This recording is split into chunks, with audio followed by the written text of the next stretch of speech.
যারা অপরাধ করার পরে সাথে সাথে তওবা করে নেয়, গুনাহ হয়ে গেছে বিলম্ব না করে তওবা করে নেয়, আল্লাহ পাক তার তওবাই কবুল করেন। আর যে অপরাধ করতে থাকে, গুনাহ করতে থাকে, তওবা করেই না, এই আশায় করে পরে তওবা করব, পরে মাফ চাইব, এক পর্যায়ে এমন হয় মৃত্যু তার কাছে চলে আসে, তখন আর সে তওবা করার সুযোগ পায় না। যারা এই আশায় গুনাহ করে যে পরে মাফ চাইব, তার আর তওবা নসিব হয় না। এই জন্য গুনাহ যদি হয়ে যায় সাথে সাথে তওবা করা। নবী আলাইহিস সালাম এক হাদিসের মধ্যে বলেছেন, সাহাবীকে ডাকতে, গালিবান আবু যর অথবা মুআজ, যে যখনই কোনো গুনাহ হবে সাথে সাথে একটা নেকির কাজ করে ফেলবা, গুনাহর সাথে সাথে একটা ইবাদত করবা, তাহলে ইবাদতের বিনিময়ে তোমার গুনাহটা আল্লাহ পাক মাফ করে দিবেন। সুবহানাল্লাহ।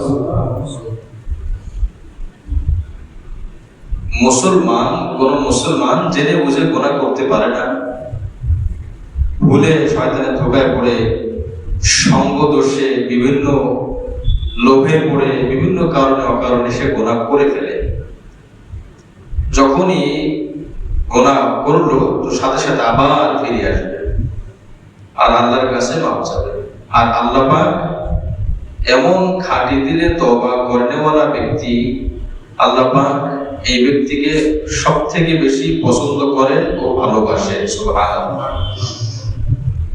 ফেরেশতারা গুনাহ করে না, তওবাও চায় না, তওবা করে না। মানুষের মধ্যে দুইটা গ্রুপ, একদল শুধুই অপরাধ করে, গুনাহ করে, কিন্তু তওবা করে না। আর একদল গুনাহ করে আবার সাথে সাথে তওবাও করে ফেলে। তাহলে তিন দল হল। ফেরেশতা কখনোই গুনাহ করে না, কখনোই তওবা করে না। এজন্য ফেরেশতারা তওবার প্রয়োজন হয় না, তারা ভুলেও গুনাহ করে না, গুনাহর যোগ্যতাই দেওয়া হয় নাই। আর মানুষের মধ্যে দুই গ্রুপ, যারা গুনাহ করে, তো একদল আছে কখনোই তওবা করে না। আল্লাহ পাকের সব থেকে নিকৃষ্ট ব্যক্তি এরা। দ্বিতীয় যে দল গুনাহ করার পরে তওবা করে, রাসূল আলাইহিস সালাম হাদিসে বলেন, আমার উম্মতের মধ্যে, মানুষের মধ্যে সব থেকে প্রিয় ব্যক্তি হলো যে অপরাধী তওবা করে, যে অপরাধী তওবা করে, মানে পাপী। আমার উম্মতের মধ্যে ওই পাপী সব থেকে ভালো, যে পাপী মাফ চায়। এই জন্য আলা কুল্লুকুম খাত্তাউন, হাদিসে নবী আলাইহিস সালাম বলেন, জেনে রাখো তোমরা সবাই গুনাহগার। তাহলে আমরা কেউ গুনাহর ঊর্ধ্বে না, গুনাহর বাইরে না। বেশ বছর খানেক বা কম বেশ হবে, এক বছর আগে সম্ভবত এক মাহফিলের মজলিসে, আপনারা ভিডিওটা এখনো আছে, দেখলে খুঁজলে পাবেন।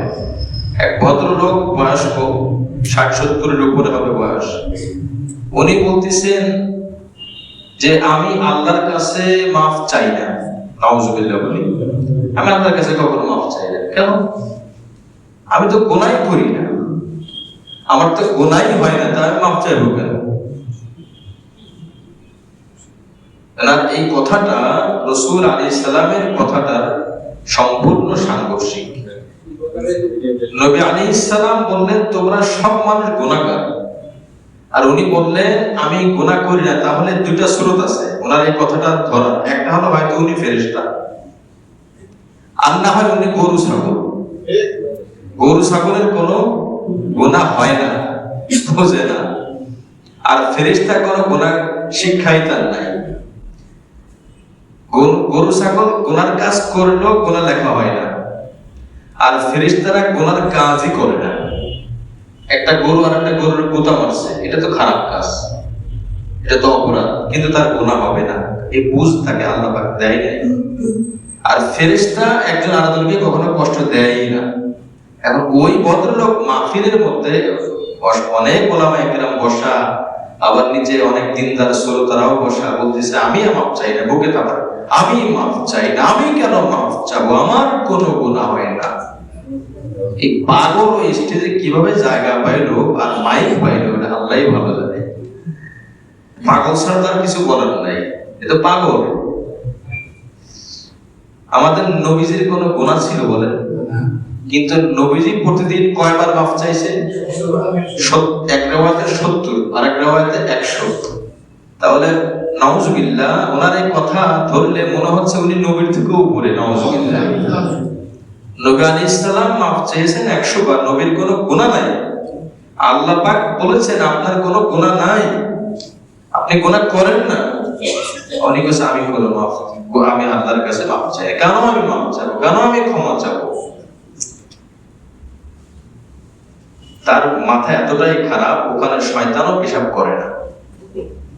কারণ শয়তান অপরাধ করে, শয়তান অন্তত স্বীকার করে যে আমি খারাপ কাজ করছি।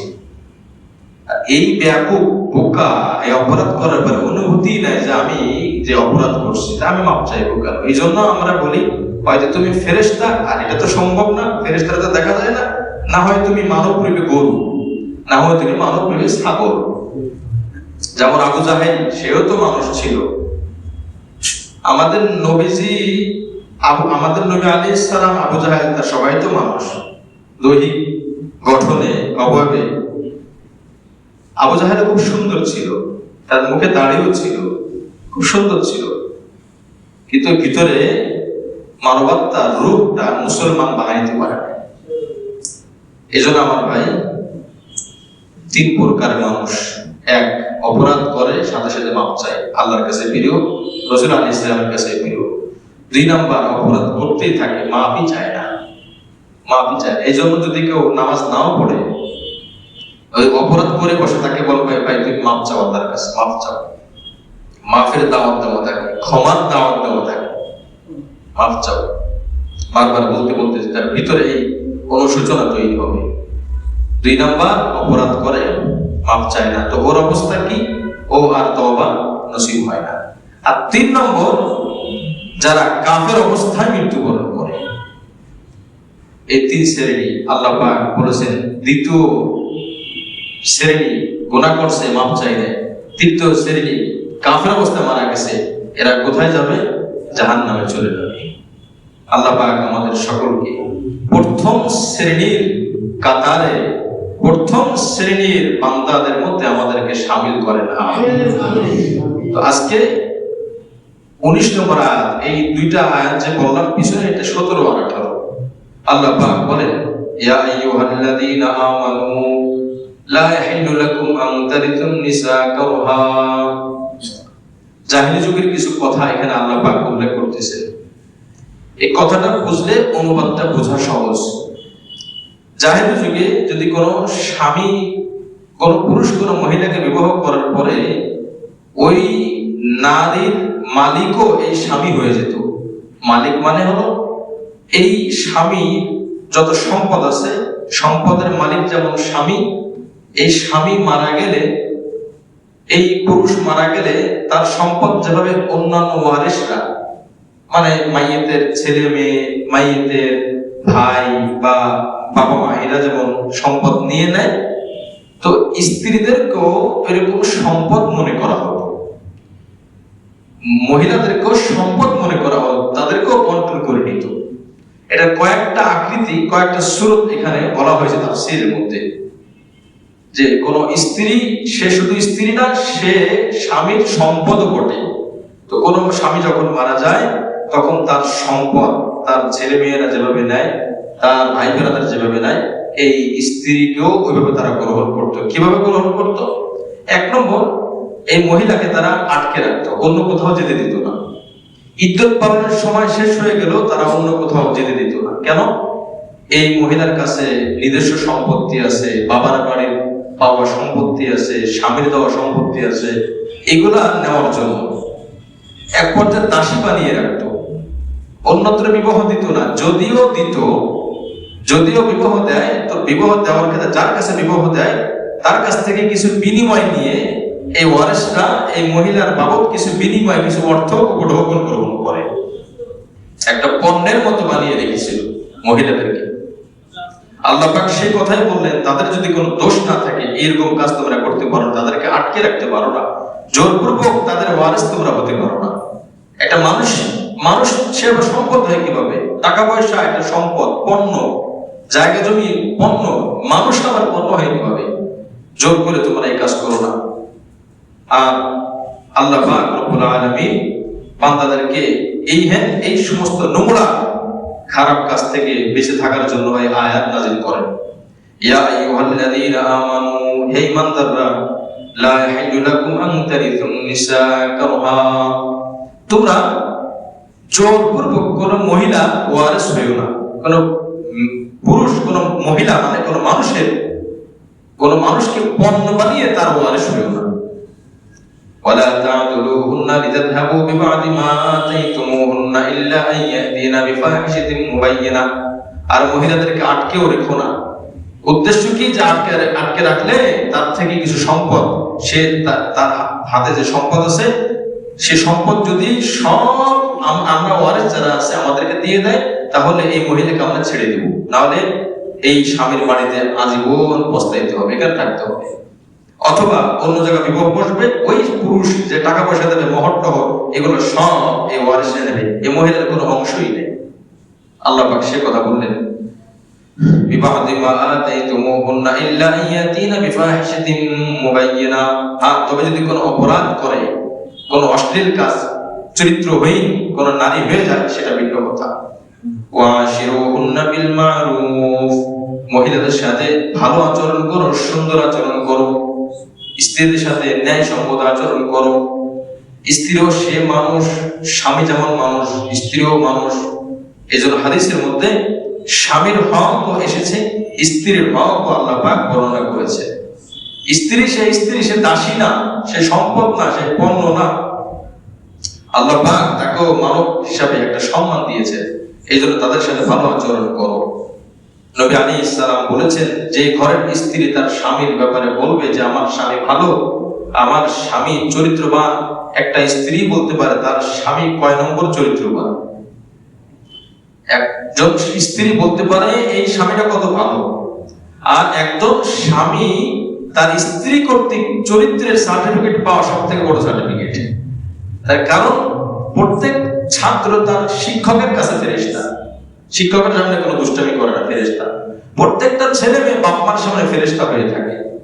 তো একজন মানুষের ভিতরের চরিত্র, তার বন্ধু বান্ধব যারা, এরা বলতে পারে, আর বিশেষ করে আরো গভীর ভাবে একজন স্ত্রী বলতে পারে যে আমার স্বামী কেমন। অনুরূপ ভাবে স্বামীও বলতে পারে তার স্ত্রীর চরিত্র কেমন।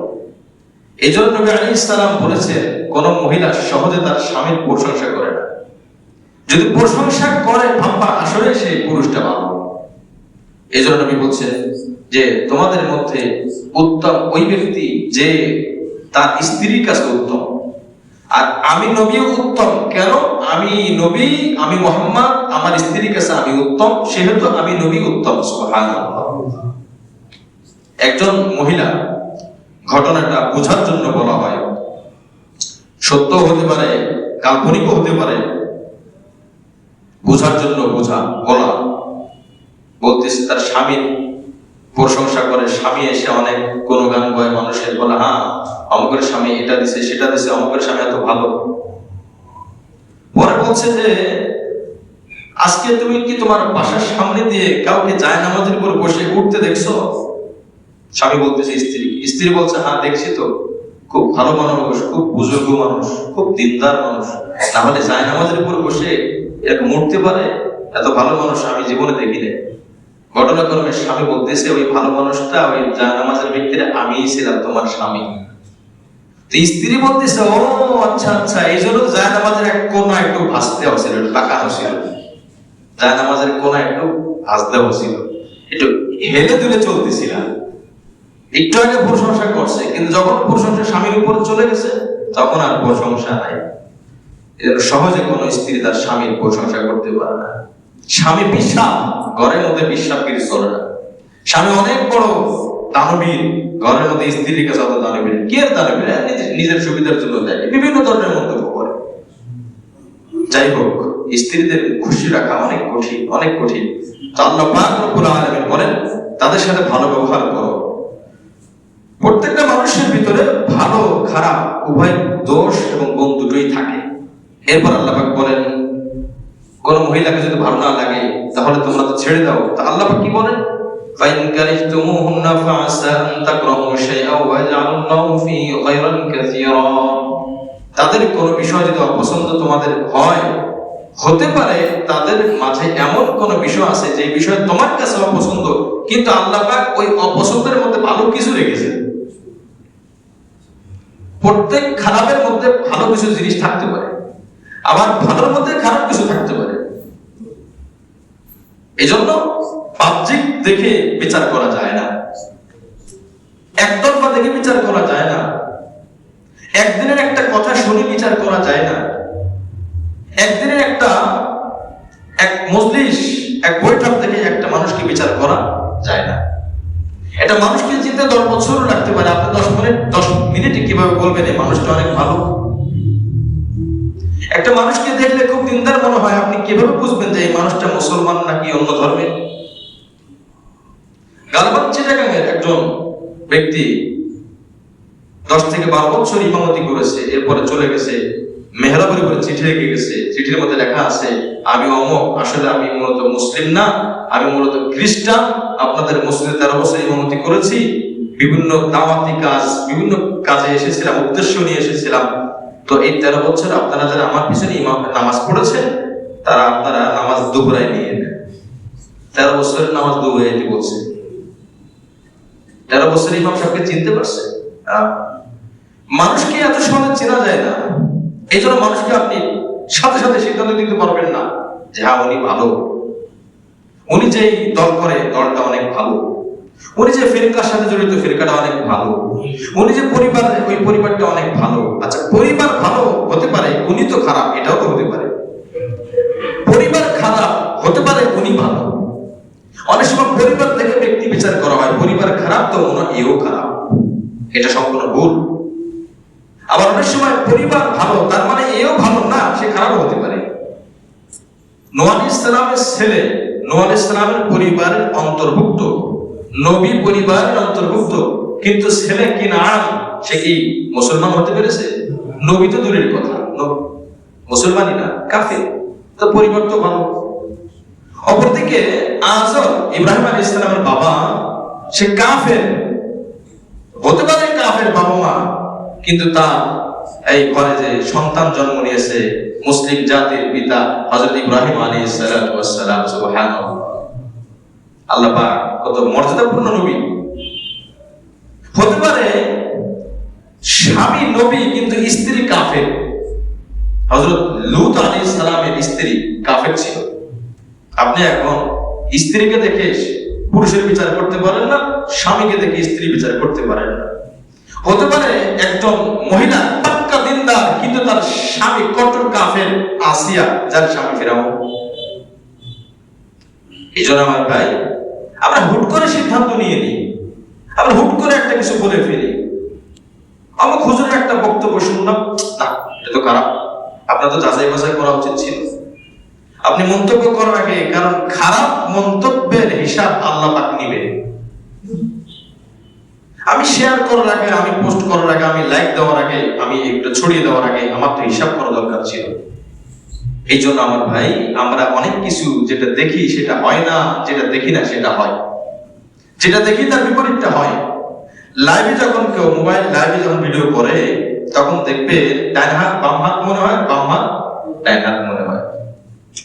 মোবাইল লাইভ, ফেসবুক লাইভে লাইভ চলতেছে, পানি পান করতেছে, উনি তো ডান হাতে পানি খাচ্ছে, এই যে আমার ডান হাত নড়তেছে। অপর দিক থেকে যিনি দেখতেছেন, উনি দেখতেছেন বাম হাত দিয়ে পানি খাচ্ছে। একজন ব্যক্তি উনি এরকম বক্তব্য দিচ্ছিলেন, পরে কিছুক্ষণের জন্য ভিডিওটা বন্ধ করে পরে বলেন, ভাই আমি ভিডিওটা বন্ধ করছি, এই জন্য পানি পান করলাম। আমি ডান হাতে পানি পান করতাম ঠিক, কিন্তু আপনারা মনে করতেন বাম হাত, খারাপ ধারণা করতেন, তদন্ত করতেন না, এই জন্য চিন্তা করতেন ভিডিওটাই বন্ধ করি, ব্যাখ্যা দরকার নাই। আবার বাম হাতে পানি পান করলে আপনারা মনে করবেন ডান হাত, কিন্তু আমি তো খারাপ কাজ করলাম। এই জন্য আল্লাহ পাক বলেন, তোমরা যেটাকে খারাপ মনে করতেছো, হতে পারে এটা অনেক ভালো, হতে পারে এটা অনেক ভালো। এই জন্য হাদিসের মধ্যে রাসূল কারীম সাল্লাল্লাহু আলাইহি ওয়াসাল্লাম বলেন, হাদিসের মধ্যে নবী আলাইহিস সালাম বলেন যে মিশকাত শরীফের হাদিস, লা ইয়াফরুক মুমিনুন মুমিনাতান, কোন মানুষ আরেকজন মানুষের প্রতি বিদ্বেষ না রাখে। সে স্বামী স্ত্রী হতে পারে, ভাই ভাই হতে পারে, অন্য কেউ হতে পারে। ইন কারিহা মিনহা খুলুকান রাদিয়া মিনহা আখরা, তার একটা আচরণ দেখে যদি অপছন্দ হয় আরেকটা আচরণ দেখে খুশিও হতে পারে। এইজন্য আমরা অন্যের ব্যাপারে একটা আচরণ দেখে ঢালাও করে তাকে খারাপ বলি, আর নিজের ক্ষেত্রে নিজের ব্যাপারে একটা ভালো গুণ দেখে ঢালাও করে বলি হ্যাঁ পুরোটাই ভালো। অন্যের ছেলে একটা ভুল করছে, ছোট মানুষ একটা গালি দিয়ে ফেলছে, ছোট বাচ্চা নাবালিগ, ব্যাস ওই বাচ্চার বংশ সহকারে আমি বললাম এর বংশ খারাপ, এই ছেলেটা খারাপ, ওর মা খারাপ, ওর বাপ খারাপ, গণহারে বলতে থাকলাম। কিন্তু ওই ছেলেটার আরো 99টা ভালো গুণ আছে।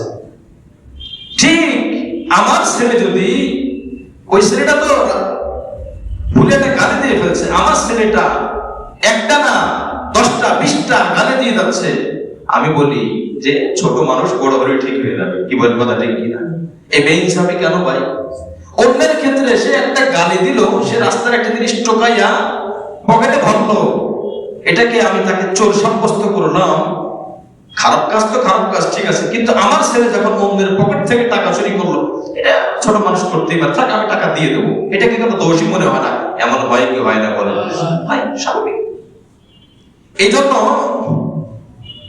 অন্যের ব্যাপারে ভালো ধারণা এটা ইসলামের শিক্ষা, নিজের ব্যাপারে খারাপ চিন্তা এটা ইসলামের শিক্ষা, এর দ্বারা নিজে সংশোধন হয়। নবী বলেছেন কারো একটা দুইটা খারাপ দোষ দেখে ভালোভাবে তাকে খারাপ করো না, তার মধ্যে হাজারো গুণ আছে যেগুলো অনেক পছন্দনীয়। নবী আলাইহিস সালামের প্রিয় চাচা একজন আবু তালেব, এত ভালোবাসতেন, এত পছন্দ করতেন, এত উপকার করেছে আবু তালেব, কাফের হওয়া সত্ত্বেও, কাফের হওয়া সত্ত্বেও অসংখ্য ভালো গুণ। অপরদিকে আপনার অনেক মুসলমান এমন আছে যে মুসলমানের আচরণে নবীজি মদিনায় থেকে কষ্ট পায়, দুঃখ পায় মুসলমানের আচরণে। আবু তালেব কাফের হওয়া সত্ত্বেও নবীজির দিল শান্ত ছিল, আমার চাচার মতো ভালো মানুষ হয় না, এত উপকার করেছে। মানুষটা কাফের, কিন্তু সে বলেছে আমার ভাতিজার ধর্ম সত্য। মানুষটা ধর্ম গ্রহণ করে নাই, মানুষটা আমার উপকার করেছে, তার ধর্মের বিরুদ্ধে আমি বক্তব্য দিয়েছি, কিন্তু আমার উপকার করেছে। আর নবী আলাইহিস সালাম যে কোনো ব্যক্তির উপকারের প্রতিদান দিয়ে দিতেন। এই জন্য রাসূল বলেছেন যে কোনো মানুষের খারাপ গুণ থেকে তুমি খারাপ ভেবো না, হতে পারে তার মধ্যে ভালো কোনো গুণ আছে, সেটার কারণে সে অনেক পছন্দনীয় আরো 10 জনের কাছে। একজন ব্যক্তি তাফসীরে কুরতুবীর মধ্যে এসেছে, كان الشيخ أبو محمد بن أبي زيد من العلم والدين في المنزلة المعروفة। شيخ أبو محمد بن أبو زيد ওনার একজন স্ত্রী ছিল, কানাত লাহু যাওজাতুন সাইয়্যাতুল ইশরা, একটা স্ত্রী ছিল, স্ত্রীটা খুব খারাপ, ব্যবহার খুব খারাপ। وكانت تقصر في حقوقه وتؤديه بلسانها। ওই স্ত্রী স্বামীর হক মানে ওই ব্যক্তির হকে খুব ত্রুটি করতে এবং জবান দিয়ে খুব কষ্ট দিত। ফায়কাল লাহু ফি আমরিহা, তখন ওই ব্যক্তিকে বলা হলো, শায়েখ আলেম আবু মুহাম্মদ বিন আবু যায়েদ, ওনাকে বলা হলো আপনি এই স্ত্রীর ব্যাপারে সিদ্ধান্ত নেন না কেন, এটাকে বাদ দিয়ে দেন, দুনিয়াতে কত ভালো মেয়ে আছে, মেয়ের অভাব আছে। তখন তিনি কি বললেন, একটা শিক্ষণীয় কথা, তখন তিনি বললেন আনা রাজুলুন ক্বাদ আকমালাল্লাহু আলাইয়া নি'মা ফি সিহহাতি বাদানি ওয়া মা'রিফাতি, আমি এমন একজন ব্যক্তি যে আল্লাহ পাক আমার শরীরটা ভালো রেখে পরিপূর্ণ নিয়ামত দিয়েছেন। সুবহানাল্লাহ, আমার শরীরটা পুরো ভালো, আমাকে আল্লাহ এই নিয়ামত দিয়েছেন, সেই নিয়ামত দিয়েছেন, সম্পদের নিয়ামত দিয়েছেন, ইলমের নিয়ামত দিয়েছেন, আমলের নিয়ামত দিয়েছেন, আমল করতে পারতেছি। ওমা মালাকাত বিয়ামিনি ফালাআল্লাহা বুইসাত উকুবাতান আলা যামবি। তখন তিনি বলেন যে এই যে আমার স্ত্রী আমার জন্য একটা কষ্টের কারণ হতে পারে, আমার কোনো গুনাহ অবশ্যই আছে, গুনাহ যেহেতু আছে আমার গুনার কারণে এই স্ত্রীকে শাস্তি হিসাবে আল্লাহ আমার কাছে পাঠাইছে, এই শাস্তি হতে পারে আল্লাহ আমাকে দুনিয়াতে দেবে, আখিরাতে আমাকে কোনো শাস্তি দিবে না। সুবহানাল্লাহ, ধারণা ভালো। এরপর তিনি বলেন ফাখাফু ইন ফারাতুহা আন তুনজালা বি উকুবাতুন হি আশাদ্দু মিনহা, আমি আশঙ্কা করি যে আমি কি এই স্ত্রীকে বাদ দিয়ে দিব, হতে পারে আমার অপরাধের কারণে, আমার গুনার কারণে তার থেকে আরো নিকৃষ্ট কোন মহিলা আমার ঘরে আসবে, তখন তো আমার বলতে হবে আগিলে কত ভালো আছি না, এই কথা আমার বলতে হবে। এই জন্য আমি ব্যাস, এটা আমার গুনাহ মাফের মাধ্যম, এটা আমার মর্যাদা বুলন্দের কারণ। মুআজ্জাজ হাজিরিন, এই জন্য তাফসীরে কুরতুবী ইবারত সরাসরি আল্লাহ পাক রব্বুল আলামিন বলেন, কারণ একটা প্রত্যেকটা মানুষের মধ্যে ভালো এবং খারাপ দুটো গুণ দিয়ে আল্লাহ পাক তৈরি করেছে, দুটা বৈশিষ্ট্য দিয়ে তৈরি করেছে। কোন মানুষ পরিপূর্ণ সব গুণের অধিকারী না। আপনার কাছে একজন প্রিয় ব্যক্তি, আপনার মান্যবর, আপনি যাকে অনুসরণ করেন, তার সব গুণে গুণান্বিত, সব যোগ্যতা পরিপূর্ণ, এটা কি সম্ভব বলেন? একজন মানুষ ভালো হাফেজ, ভালো কণ্ঠ, কিন্তু সে মাসআলা এলেমে সে দুর্বল হতে পারে। আরেকজন মানুষ ভালো আলেম, মাসআলার জ্ঞান অনেক আছে, কিন্তু সে হাফেজে দুর্বল হতে পারে। আরেকজন মানুষ সে তাফসীরে ভালো, হাদিসে ভালো, কিন্তু সে ফিকহে দুর্বল, হেফজে দুর্বল, হাফেজ ভালো না হতে পারে। একজন ব্যক্তি কণ্ঠ অনেক সুন্দর সুন্দর বয়ান করতে পারে, বক্তব্য খুব সুন্দর দেয়, কিন্তু বিদ্যা, ইলমে ওহী গভীরতা, ইলমের গভীরতা কম হতে পারে না। মাঠে ময়দানে যত বক্তা আছে, আপনাদের কি মনে হয় অনেক বড় ব্যক্তি, অনেক কণ্ঠ ভালো, ভালো বয়ান করে, মানুষ কাঁদতে থাকে, অনেক ভালো বয়ান করে, অনেক বড় আলেম? মনে হয় এরকম না। ভালো বক্তা এর মানে এই না যে ভালো আলেম বড় আলেম। আরেকজন মানুষ কণ্ঠ অত সুন্দর না, মানুষ কত সুন্দর বোঝাতে পারে না, সুন্দর বক্তব্য দিতে পারে না, কিন্তু ইলমের গভীরতা, ইলমের প্রশস্ততা, ইলমের দৈর্ঘ্য অনেক বেশি। ওই কণ্ঠওয়ালা ভালো পরিচিত ফেমাস বক্তা, ভাইরাল বক্তারাও এই ব্যক্তির থেকে ইলম নিয়ে এরপর বয়ান করে। আমি এখানে বসে কয়েকজনের নাম অলরেডি বললে আপনারা চিনবেন, কয়েকজন বক্তা আছে আমার একদম সরাসরি জানা, ওনার মাদ্রাসার সিনিয়র ভালো আলেম, বিজ্ঞ অভিজ্ঞ আলেম, আর উনি বক্তা সাহেব, পরিচিত মানুষ, উনি প্রিন্সিপাল। তো উনি বয়ান করার আগে ওনার মাদ্রাসার সিনিয়র শিক্ষক তিনি তার থেকে জ্ঞান আহরণ করে যে হুজুর আপনি আমাকে এই বিষয়ের উপরে কিছু দলিল, কিছু হাদিস, কিছু আয়াত এগুলো সাজায় দেন, আমি বয়ান করবো। উনি স্পিকার, উনি প্রকাশনা বিভাগের দায়িত্ব পালন করেন, প্রকাশ করেন, প্রকাশ শক্তি ভালো, উপস্থাপন শক্তি ভালো, প্রচারণা ভালো করতে পারে। তো ওই হুজুর সুন্দর করে সাজিয়ে দেয়, উনি এটার উপর ভিত্তি করে বয়ান করে। এমন বহু তালেব আছে, বহু তালেব আছে। অথচ আপনারা জানেন অনেক বড় মুফাসসির, খ্যাতনামা মুফাসসির, বিশ্ব নন্দিত মুফাসসির, নিন্দিত না, নন্দিত মুফাসসির, কিন্তু ওনার দৌড় কত, অহরহ তাফসীরে ভুল করতেছে। যখন ওই জ্ঞানী মানুষের সংস্পর্শ থেকে আহরণ করে বয়ান করে, তখন তার ভুলের সংখ্যাটা কম। আর যারা এই গবেষণা, না এলেমে তার গভীরতা আছে, না অন্যের সাহায্য নাই, কিন্তু কণ্ঠ ভালো, সবাই চেনে, বয়ান করে, আপনি দেখবেন এমন মানুষ খুব কম পাবেন যে আলেমের সংস্পর্শ নাই কিন্তু ভালো বয়ান করে, সহিহ বয়ান করে, এমন মানুষ আপনি পাবেন না। আমার ভাই, এই জন্য আল্লাহ পাক সবাইকে, প্রত্যেককে সব গুণ দেন না, সব গুণ দেন না, ত্রুটি আল্লাহ পাক রাখবেন, ত্রুটি রাখবেন, এটা নামই হলো মানুষ। এই জন্য আপনি যাকে অনুসরণ করেন, আপনি বলতে পারেন না 100% সে পরিপূর্ণ লোক। আমলে সে পরিপূর্ণ হওয়ার চেষ্টা করতে পারে, সে তার একটা নফল ছোটে না, একটা সুন্নাত ছোটে না, এটা ভিন্ন জিনিস। কিন্তু যোগ্যতা, সে হাফেজও ভালো, সে তাফসিরও ভালো, সে হাদিসও ভালো, সে ফিকহে ভালো, সে আপনার চিকিৎসা ঝাড়ফুঁকেও অনেক সুন্দর, ভালো বয়ানও ভালো করে। বাংলাদেশে এমন একজন, আমি বাংলাদেশের কথা বললাম যেহেতু আমরা বাংলাদেশি মানুষ, একজন ব্যক্তি আপনি দাঁড় করাতে পারবেন না, হাফেজে 1 নম্বর, মাওলানা 1 নম্বর, তাফসীরও 1 নম্বর, ফিকহে 1 নম্বর, হাদিসও 1 নম্বর, বক্তাগিরিতেও 1 নম্বর, সব দিকে 1 নম্বর আপনি পাবেন না। কি বলেন, আছে নাকি? বলেন, আপনি একজনের নাম বলেন, পারবেন না। কারণ এটা আল্লাহ দেন, এটা আল্লাহ পাকের নিজাম, আল্লাহ পাকের সিস্টেম। এটা এই সব গুণে গুণান্বিত সব গুণ আমাদের রব মহান রব্বুল আলামিনের মধ্যে রয়েছে সুবহানাল্লাহ। আর মাখলুকের মধ্যে সব থেকে বেশি যোগ্যতা, সব থেকে বেশি জ্ঞান, সব গুণে গুণান্বিত আল্লাহ পাক মুহাম্মদ রাসূলুল্লাহ সাল্লাল্লাহু আলাইহি ওয়াসাল্লামকে করেছে। আমাদের নবী তো স্রষ্টা, আমাদের নবী তো সৃষ্টি, মাখলুক। এজন্য আল্লাহ পাক রব্বুল আলামিন কিছু ত্রুটি, কিছু অসম্পূর্ণতা, কিছু সম্পূর্ণতা বা থাকবে। আপনি এই এলাকায় যত ইমাম সাহেব আছেন, খতিব সাহেব আছেন, আপনি বলতে পারেন ওই খতিব সাহেব সব দিকে 100 100 না, কোন দিকে 10, কোন দিকে 30, কোন দিকে 80, কোন দিকে 70, সার্বিকভাবে একটা জরিপ করা হয়, হিসাব করা হয়। এটাই আল্লাহ পাকের নিয়ম। এরপর আল্লাহ বলেন ওয়াইন আরাদতুম ইস্তিবদালা যাওজিন মাকানা যাওজি ওয়া আতাইতুম ইহদাহুন্না কিনতারা। জাহিলি যুগে একটা স্ত্রী আছে, তাকে পছন্দ হচ্ছে না, এই তোমাকে আমি আগামী মাসে বাদ দিয়ে দেবো, আমি আরেকটা বিবাহ করব। আল্লাহ পাক বলেন আচ্ছা শুধু তাই না, তোমাকে আমি যে বাদ দিয়ে দেবো, তো তোমাকে আমি স্বর্ণ অলংকার দিয়ে রাখছি, মোহর দিয়ে রাখছি, তুমি তোমার বাপের বাড়ি চলে যাবা, ওই মোহর স্বর্ণ অলংকার সব তুমি আমাকে ফেরত দিবা, তুমি আমার স্ত্রী থাকবা না, কেন তুমি নিবাস, শাড়ি কাপড় যাতে সব ফেরত দিয়ে দিবা। একটা অমানবিক আচরণ, অসামাজিক আচরণ। আল্লাহ পাক রব্বুল আলামিন এটাকে দীপ্ত কণ্ঠে প্রতিবাদ করেছেন। ওয়াইন আরাদতুম ইস্তিবদালা যাওজিন মাকানা যাওজি ওয়া আতাইতুম ইহদাহুন্না কিনতারা। আল্লাহ পাক বলেন যে তোমরা কোন স্ত্রীকে পরিবর্তন করতে চাও, অন্য কোন মহিলাকে বিবাহ করতে চাও, তাহলে তাদের একজনকে অগাধ মহারণা যে দিয়ে থাকো, তবে তা থেকে কিছুই ফেরত দিও না।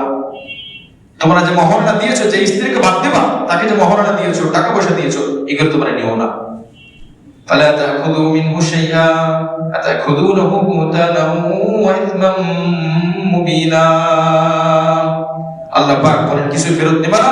তোমরা কি অপবাদ দিয়ে প্রকাশ্যে গুনাহে লিপ্ত হতে চাও, মহারণা ফেরত নিতে চাও? তার মানে মহারণা, স্বর্ণ অলংকার, কাপড় চোপড় কোন মহিলার ফেরত নেওয়া? যে মহিলা দুষ্টু, যে মহিলা অপরাধ করে, পরকিয়া করে, ওকে শুধু বের করে না, ওকে যা দেওয়া হয় সবগুলো আরো ফেরত নেওয়া হয়। কি বলে কথা ঠিক কিনা? তুমি স্ত্রী হওয়ার যোগ্যতা তোমার মধ্যে নাই, বাপের বাড়ি চলে দাও, আমি যা দিয়েছি সব ফেরত দাও, এটা তখন হয়।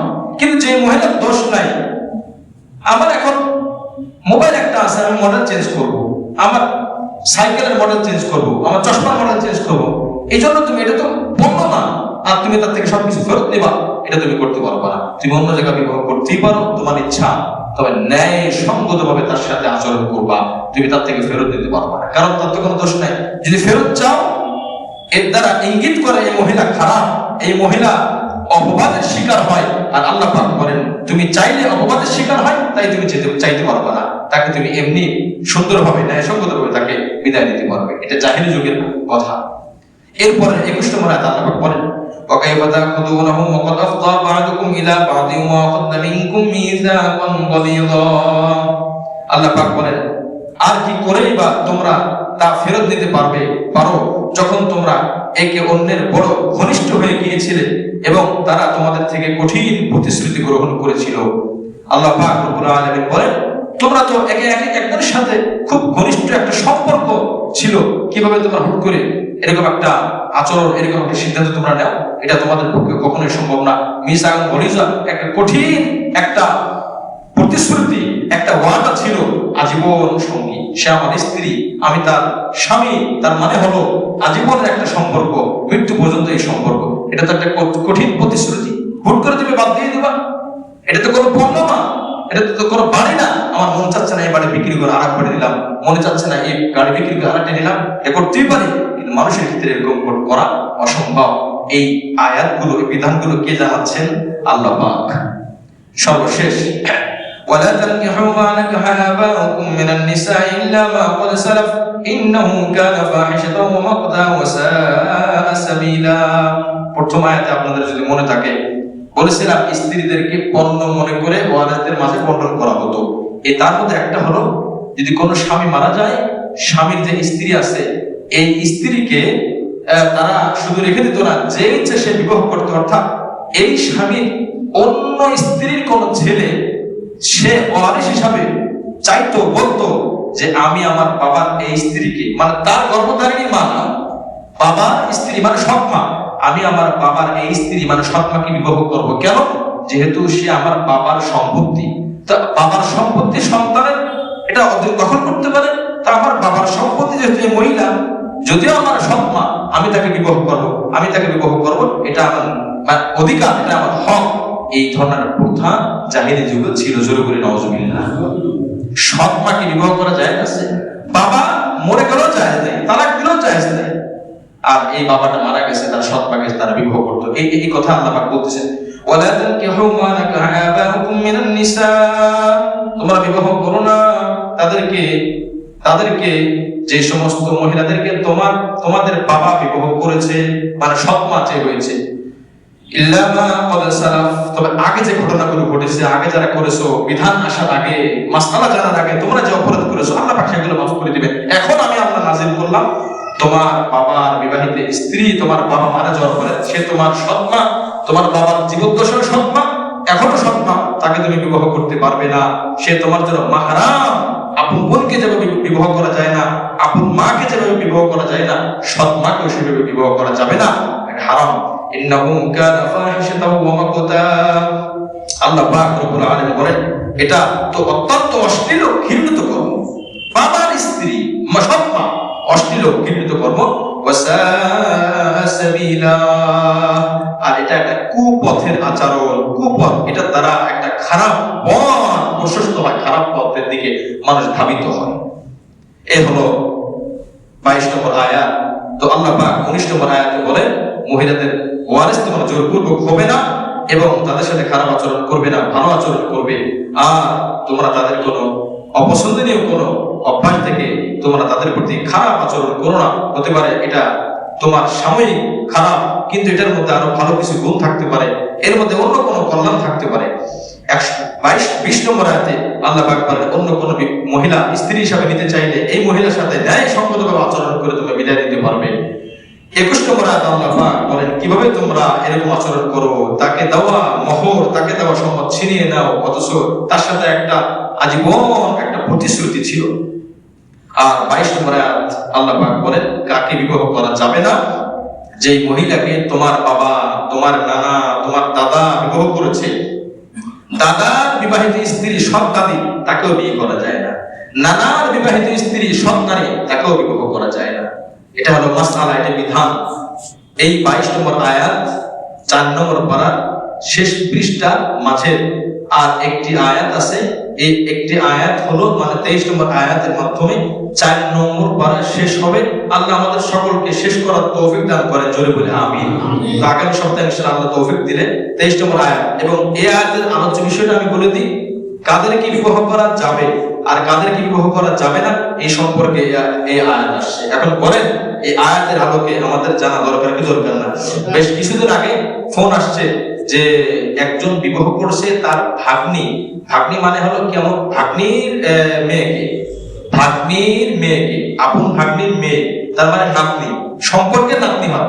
তো মনে করছে ভাগ্নি এরপরে তার মেয়ে কত দূরে, বিয়ে করা মনে হয় যায় গেছে, বিবাহ হয়েছে, মাসখানেক সংসারে করছে, এভাবে তাদের সম্পর্ক হয়েছে। এই বিবাহটাকে সহিহ হয়েছে বলেন?